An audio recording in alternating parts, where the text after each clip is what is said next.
Alright, what's going on today, guys? In today's video, we're going to be taking a look at my takes for the top 5 best great swords in Elden Ring. If this is the third or fourth video of mine that you've returned to, if you don't mind leaving a like in the video and considering hitting the subscribe button, it definitely motivates me to make more videos just like this one. But with that out of the way, let's move into the first weapon at number 5. Alright, kicking things off at number 5, we're going to be taking a look at Ordovis Greatsword. This thing can be a relative pain to get. I absolutely hated every single second of fighting those dual Crucible Knights to get this weapon, and if I'm being completely honest with you guys, that was the first time I've even visited that dungeon. But I knew this thing's DPS potential, so I wanted to make sure it made a spot in today's video. With this weapon, primarily what we're going to do here is just use the Ash of War. It definitely does have good AR with its swipes, but with the charged ones, it can do serious damage. And a common mistake that I see with this weapon is the Ash of War actually scales primarily with strength and not holy. While it does do holy damage, you're going to want to pump the strength to get the most out of this weapon's Ash of War. And where this weapon's really going to shine is against those bigger, slower moving targets where you have time to fire off a full charge heavy with the Ash of War. So obviously you're going to be wanting to run in Godfrey's Icon for just enhanced spell and skill for charge attacks, and also Shard of Alexander, which couples on top of that. In this one here, I also do have the Holy tier for increased holy damage, and then the Poise tier for just increased poise, so you get knocked out, because like I said, you're going to want to be throwing out that full charge there. It does extremely more damage than just the regular spin, and it's definitely worth using. But as far as playing through the game with this weapon goes, I'd recommend maybe staying away from it toward the late game. As we all know by now, some of those end game bosses have stupid holy resistance for some reason. Pretty much all of them do.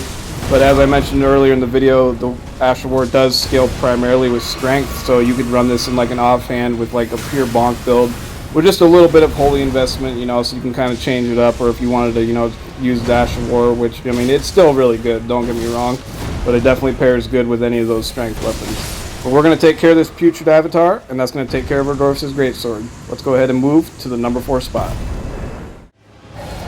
Moving things along at the number 4 spot, this is going to be the Darkmoon Greatsword. As I mentioned in my overrated weapons video, this is probably going to piss a lot of fanboys off, but you know what?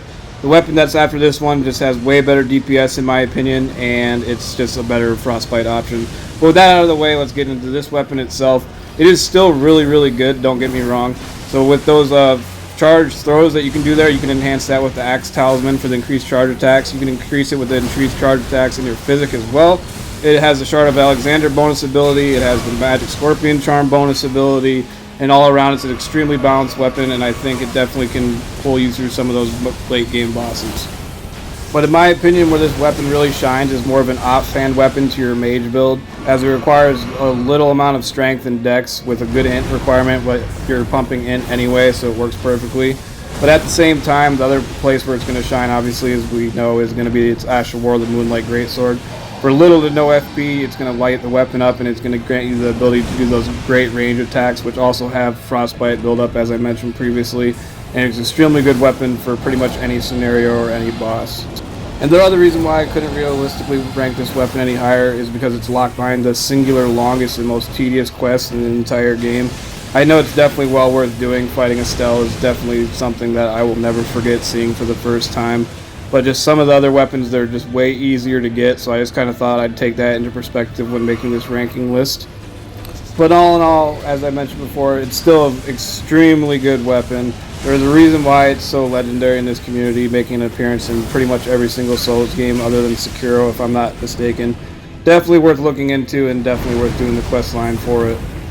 And while we're here, I guess it is worth mentioning that this is a new game +8 Fortis Axe, so I mean, as we all know by now, that he kind of got gypped on the whole scaling thing. I think that he deserves way more scaling, kind of like a Placidus Axe option. So if this thing was on base game, this would just absolutely annihilate him and would not be an issue whatsoever. We're going to go ahead and light this thing up one more time and give old boy one more swing. And that's going to take care of things for the Moonlight Greatsword. Let's go ahead and move into the number 3 spot. Coming in at number 3 spot, a personal favorite of mine is going to be Death's Poker. I really wanted to showcase this weapon against a boss that's resistant to frostbite, being Nile, but I also wanted to showcase the weapon's secondary ability, which a lot of people don't really use and I don't really see a whole lot, being the Charge R2 explosion instead of just the Ghost Trail. So against those movier bosses, when you can't really use the Ghost Trail very well, you can just throw out the Ash of War and then just fall up for an explosion, just as you saw there.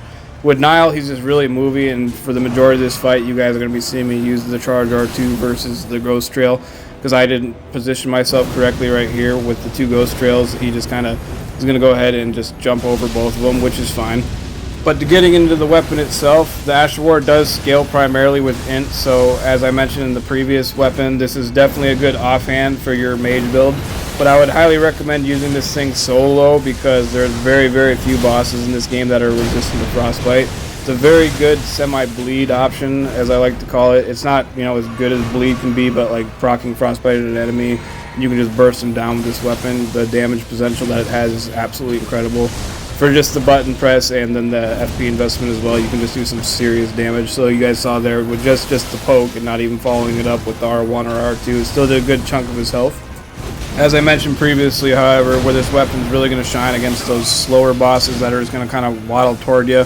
Bosses like Godric or Godfrey or even Fire Giant, where you can just lay down the ghost trail and they pretty much do the damage themselves, just because their AI can't really read that they're taking damage, and they'll just proc frostbite pretty much immediately.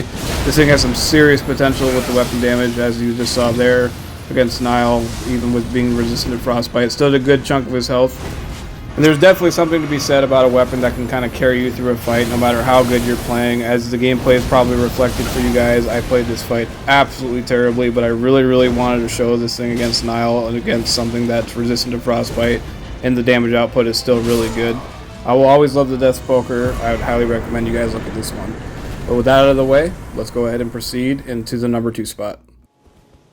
Keeping things moving at number 2, this is going to be the Marais Executioner Sword. If you guys have watched some of my shorts or some of my previous videos, you guys know that this thing is a personal favorite of mine. Maybe not the best, but it's certainly up there. Its corkscrew attack may be the strongest single Ash of War in the entire game, other than Carrying Grandeur. And the weapon itself actually does pretty decent AR, scaling mostly with strength, while the Ash of War does scale with a little bit of int in there, because it does do partly magic damage. I find this weapon to be useful for pretty much every single boss in the entire game. I wanted to use it on a more movier target just to show you guys that the Ash can actually still be pretty usable in certain situations, as you guys can see right there, where Morgott just kind of stands still for some of his attacks. So even with some of the movier bosses, it's definitely still pretty usable regardless. And this is going to be a new game +8 Morgott, so he's getting pretty tanky up until this point. And this weapon's still going to be pulling its own weight, even without the Ash, just the standard hits. It's always going to be pulling its weight because I missed time of a couple of my dodges, and the weapon's still keeping the fight pretty balanced in my favor. I'm going to go ahead and get out of the way of that last grab attack toward the corkscrew, and that's going to be Morgott done easy. As always, I definitely recommend you guys trying this weapon. It pulls its own weight in pretty much every single new game. Let's go ahead and move to the number 1 spot. Okay, I lied. While not being the number 1 spot, I did want to put an honorable mention in this video. We're going to be taking a look at the Sacred Relic Sword. We all know by now this thing's use of the billions upon billions of runes that we've all farmed from the Albinaurics and Mogwin's Palace with this thing. So just the levels alone that this weapon has granted all of us, I just thought it deserved a place in this video. But at the same time, it can be really useful against NPC invaders and gank fights, where they can't really read the Ash, as you guys can see with the gameplay. They just literally have no idea what to do with it.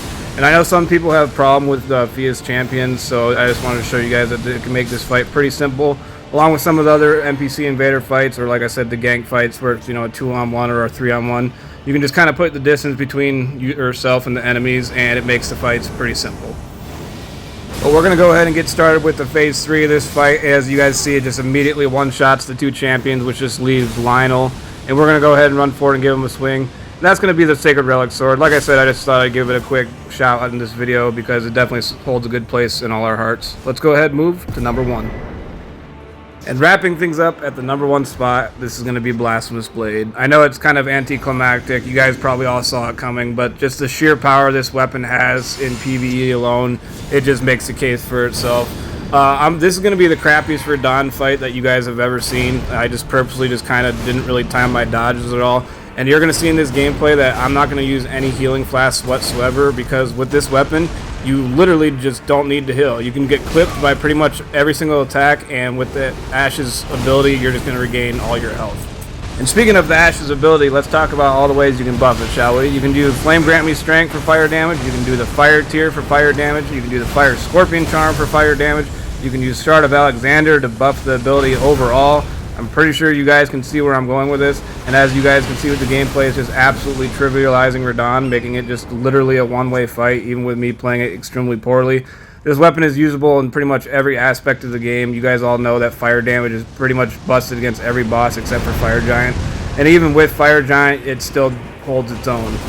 With that all being said, I'm pretty confident with this weapon's #1 placing. It definitely holds its own throughout the entirety of the game, and you guys can literally just do complete solo playthroughs with this thing, even regardless of your skill level. Because even new players, you guys are just going to have no problem whatsoever using this weapon. But that's going to be the Blasphemous Blade, and that's going to be today's video.